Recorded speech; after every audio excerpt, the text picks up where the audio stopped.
বড় কোনো আকস্মিক বন্যার আশঙ্কা থাকলে তা বিশেষভাবে জানাতে হয় বাংলাদেশ ভারত যৌথ নদী কমিশনকে।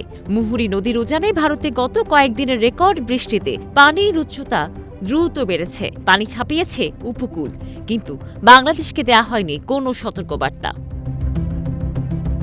ত্রিপুরার ভারী বৃষ্টির ৫ থেকে ৮ ঘণ্টার মধ্যে তা ফেনী, নোয়াখালী ও চট্টগ্রামে চলে আসে। গত ৫৩ বছরের মধ্যে সর্বোচ্চ বৃষ্টিতে বন্যা পরিস্থিতি ভয়াবহ রূপ নেয়। ১০ জেলায় ৩৬ লক্ষ মানুষ ভাসছেন বানের পানিতে। প্রস্তুতির অভাবে অনেকেই আশ্রয় কেন্দ্রে যেতে পারেননি।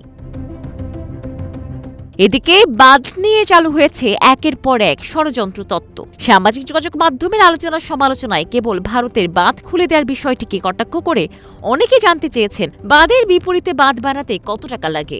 ভারতের বাঁধগুলোর কাছাকাছি দূরত্বে আরও উঁচু বাঁধ তৈরি করে পানির প্রবাহ ঠেকানোর কথা বলেছেন অনেকেই।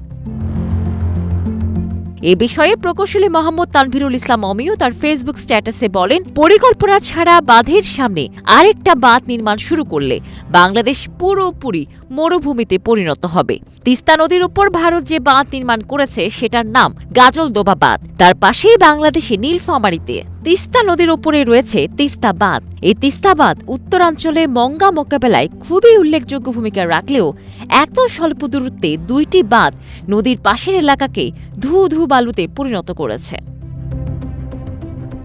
বাঁধের উপর আরও উঁচু বাঁধ নির্মাণ করলে বন্যার পানির উচ্চতা কম থাকায় উল্টো সে দেশে প্রবেশ করবে, কারণ নদীর ধর্মই হচ্ছে ঢালুর দিকে প্রবাহিত হওয়া।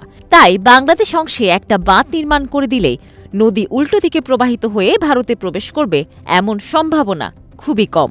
পরিণতিতে বাংলাদেশে আরও ভয়ানক বন্যা এবং তীব্র নদী ভাঙনের কবলে পড়তে পারে এমন আশঙ্কা বিশেষজ্ঞদের। মৌসুমি মৌ, প্রবাস খবর।